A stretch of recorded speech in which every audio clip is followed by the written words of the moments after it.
Yo les gars, c'est comment? J'espère que vous allez bien. Merci encore d'être là avec moi. Alors cette fois-ci, je vous ai préparé une série de quelques 13 vidéos pour vous expliquer les processus de formation des gisements métallifères.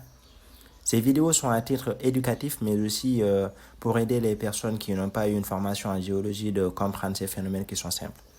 Alors, sur chaque vidéo, on va parler de 5 points qui sont comment se forment ces gisements, c'est-à-dire le modèle de dépôt de ces gisements, les conditions qui sont favorables pour le dépôt d'une minéralisation, quelles sont les méthodes d'exploitation qui sont utilisées, c'est-à-dire pour rechercher tel ou tel gisement, comment est-ce qu'on doit procéder, comment évalue-t-on un gisement, c'est-à-dire évaluer le contenu minéral ou métallifère de ce gisement, juger si cela vaut le coup ou pas d'être exploité, si cela vaut le coup d'avoir un investissement là-dessus ou pas, quelles sont les méthodes d'exploitation qui sont utilisées, c'est-à-dire dépendamment du type de mine ou encore de gisement qu'on est confronté, si c'est un gisement qui est à ciel ouvert, c'est-à-dire qu'on peut extraire directement, ou encore si on doit passer par une exploitation souterraine à travers des galeries. Voir enfin comment les minéraux et les métaux y sont extraits, c'est-à-dire les procédés qui sont utilisés pour pouvoir séparer ou encore pouvoir extraire ces métaux ou ces minéraux dans une roche. Alors j'ai fait le choix de faire l'enregistrement de cette vidéo dans un jardin qui est très posé, où vous n'allez entendre que le chant des oiseaux ou encore quelques chants de coqs, vu qu'il y a une ferme à côté, qui va faire le charme de cette vidéo. Sur cette première vidéo, nous allons faire une introduction de la théorie de la tectonique des plaques, la seule qui fournit aujourd'hui un modèle unificateur expliquant les grands phénomènes géologiques qui affectent notre planète, qui est tout simplement le résultat du dynamisme de la Terre. Il est le moteur de la formation des gisements. Dans la seconde vidéo, nous allons parler du processus de formation des gisements associés à la tectonique des plaques, c'est-à-dire la liaison entre le mouvement relatif des plaques et le dépôt d'une minéralisation. Directement, dans la quatrième vidéo, on va voir le second cas d'une frontière convergente, c'est-à-dire les gisements qui sont associés à une collision continentale lorsque deux plaques continentales entrent en contact. Dans la cinquième vidéo, nous allons voir les gisements qui sont associés à une dorsale océanique, c'est-à-dire au niveau des frontières divergentes, où les plaques s'éloignent les unes des autres, où il y a une production de la croûte océanique. Là aussi, il y a un type de minéralisation spécifique qui se met en place. Dans la sixième vidéo, nous allons parler des gisements associés à une plateforme continentale, c'est-à-dire des zones qui sont loin des activités magmatiques. Dans la septième vidéo, nous allons parler des gisements associés aux plateformes stables, qui sont les boucliers ou encore les cratons. Et par la suite, nous allons faire des études de cas. Au niveau de la huitième vidéo, on va parler des gisements qui sont associés à un magmatisme, les différents types de gisements qu'on peut trouver, et citer en quelques exemples qui sont connus. On va parler des gisements qui sont associés à un métamorphisme. Dans la dixième vidéo, on va parler des gisements sédimentaires. Dans la onzième vidéo, on va parler des gisements latéritiques. Dans la douzième, on va parler des veines mésothermales et des placers à or. Et enfin, on va parler de l'évaluation d'un contenu minéral dans un gisement. Alors, je vous disais que notre planète Terre est animée d'un dynamisme. Eh bien, ce dynamisme n'est tout simplement le résultat d'un échange de chaleur et de matière à l'intérieur de notre Terre. Alors, comment ça se fait-il qu'il y ait un échange de chaleur et de matière à l'intérieur de la Terre? Il faudra savoir d'abord que la Terre, elle est stratifiée. Quand je dis stratifiée, c'est-à-dire qu'il y a différentes enveloppes qui la recouvrent. Tout au fond, nous avons le noyau qui est solide, qui est constitué de fer et de nickel. On ne va pas trop entrer dans la composition de chaque couche. Mais ce noyau solide est recouvert, ou encore il y a une enveloppe qui le couvre, qu'on appelle le noyau externe, qui est relativement liquide. Et ce noyau externe est recouvert par une autre couche qu'on appelle le manteau, qui peut être divisé en manteau inférieur et en manteau supérieur. Et ce manteau, à son tour, il est recouvert par la croûte terrestre sur laquelle nous marchons, et la croûte océanique au niveau des océans. Cette image, je vous ai fait une présentation d'une coupe schématique des différentes couches de la Terre. En ordonnée, vous avez la profondeur de la Terre, ou plus précisément la profondeur depuis le niveau 0 qui est le niveau de la mer, jusqu'au centre de la Terre qui est le centre du noyau qui est à 6371 km, approximativement. Alors, cette profondeur a été déterminée par des études géophysiques et encore des études sismiques, parce qu'en fait, il n'y a pas une personne qui est entrée en profondeur pour creuser et savoir où se trouve le centre de la Terre. C'est inimaginable, car les températures qui font en profondeur, c'est des températures incroyables. Car la température au centre de la Terre, ça excède, d'après certains scientifiques, les 6000 degrés Celsius. Ce qui veut dire qu'il fait plus chaud qu'à la surface du Soleil. Mais heureusement, les différentes couches sont là pour nous sauver. Pour résumer la structure interne de la Terre comme suit. Une partie supérieure constituée par la croûte continentale qui est constituée de silicium et d'aluminium, et une croûte océanique qui est constituée de silicium et de magnésium. Dans la croûte continentale, on peut avoir des roches granitiques avec une densité de 2,7 et des roches intermédiaires qui peuvent aller jusqu'à 3. Et sur cette même croûte continentale, on peut avoir des plaines continentales avec des altitudes de 30 à 35 km depuis la profondeur et des montagnes de 50 à 65 km aussi.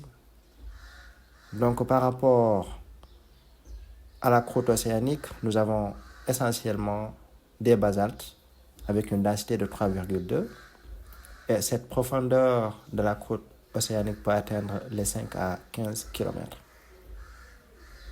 Nous avons une discontinuité qu'on appelle la discontinuité de Moho qui sépare cette croûte du manteau,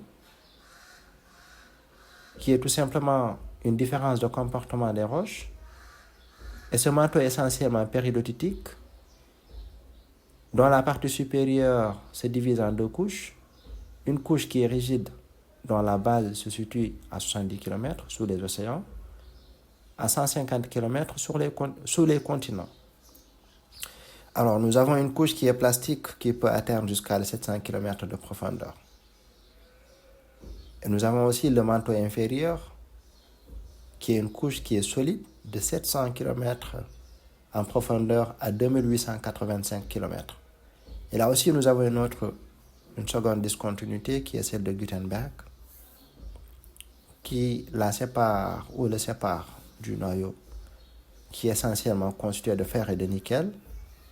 Un noyau externe qui est liquide, de 2885 km à 5155 km, qui est séparé par une autre discontinuité qui est celle de Lyman, de la partie inférieure ou encore du noyau interne qui est essentiellement solide, qui va de 5155 à 6371 km de profondeur.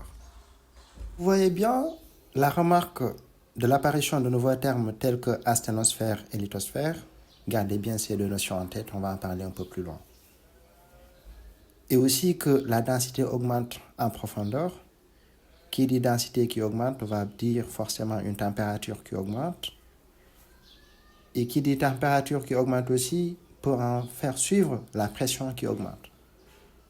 Donc tout à l'heure, on parlait aussi des changements de température et de pression, ou encore on parlait d'échanges de chaleur et de matière. Tout ça se résume sur cette image. On va le voir un peu plus loin.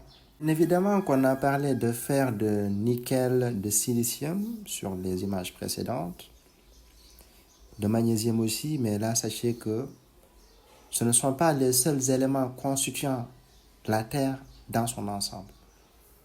Pour vous simplifier la tâche, référez-vous à la classification périodique des éléments chimiques de Mendeleïev pour savoir qu'il y a une multitude de types d'éléments chimiques qu'on peut retrouver sur la planète Terre. Certains sont découverts, il y a d'autres qui ne le sont pas encore, il y a d'autres qui ont été découvertes récemment, j'en passe. On va passer maintenant de la vision macro à la vision micro Tantôt, on a parlé des différentes couches de la Terre, on a parlé de leur épaisseur, on a parlé de leur composition chimique, on a parlé des roches. Maintenant, on va parler de la composition de ces roches. On va parler de l'abondance des éléments chimiques qui constituent le globe terrestre. Sur cette représentation, on remarque une différence entre le pourcentage de l'abondance de certains éléments chimiques vis-à-vis des autres. Ceci justifie tout simplement la ségrégation qu'il y a lors de l'accrétion de la Terre par rapport à la migration des éléments lourds en profondeur et les éléments légers qui sont restés en surface. Mais ceci est le sujet de notre débat, on ne va pas aller plus loin. Donc autrement dit, la répartition des éléments chimiques n'est pas équitable au sein de notre globe. Et lorsqu'on voit ça vis-à-vis de la répartition des éléments chimiques au niveau de notre côte terrestre, on se rend compte bien que l'oxygène revient avec un fort pourcentage et le silicium. Donc, la Terre, dans son ensemble, on l'appelle parfois la Terre silicatée, car la surface de la Terre est majoritairement composée de silice. Donc, nous avons d'autres éléments tels que l'aluminium, tels que le fer, voilà, tels que le calcium, le magnésium, le sodium, qui sont des éléments mineurs et des autres qui sont des éléments majeurs.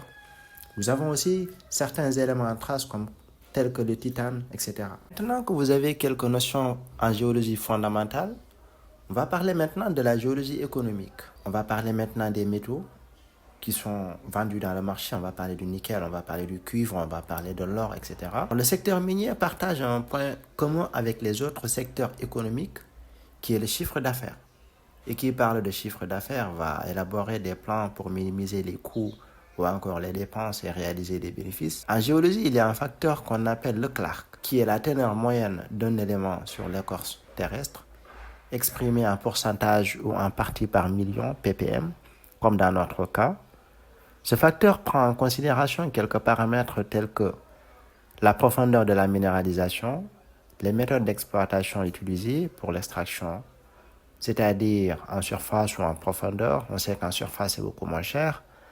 Alors, il prend également en considération la continuité de la minéralisation et le coût du métal ou du minéral en question lors de son exploitation sur le marché. Alors, je vous ai présenté sur ce tableau un exemple sur quelques métaux et aussi la teneur minimale qu'il faut pour pouvoir lancer une exploitation. Donc vous avez une valeur standard sur laquelle il faudra se baser afin de dire que l'exploitation va être rentable pour vous. Si je prends l'exemple du nickel, pour qu'il puisse potentiellement être exploité, qu'il puisse être rentable, il faudra une concentration minimale de 5000 à 10 000 ppm pour les sulfures de nickel et à 10 à 15 000 ppm pour les gisements latéritiques, c'est-à-dire le nickel associé à des oxydes dans les sols latéritiques, tels que chez nous au Sénégal, je dirais dans le sud-est ou encore en Guinée. Pour l'or, par exemple, il faut avoir une teneur de 0,5 g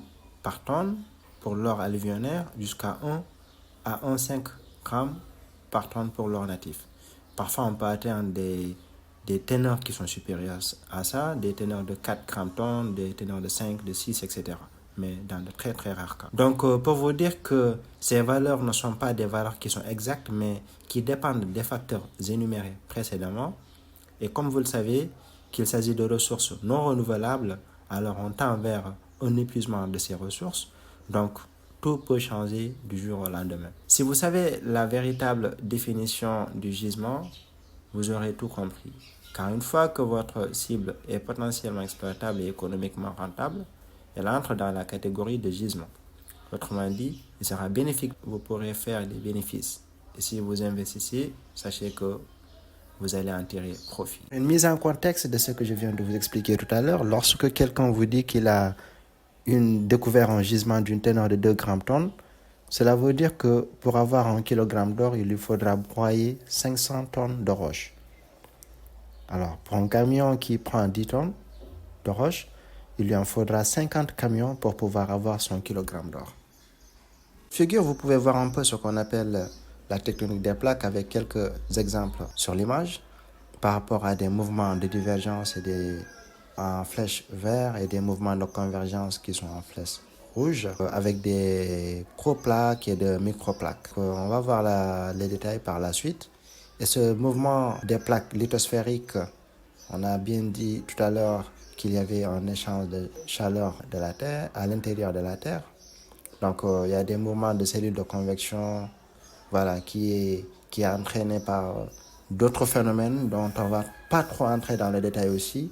Donc, ce sont ces cellules de convection qui font que les plaques tectoniques sont en mouvement perpétuel le long de la couche lithosphérique.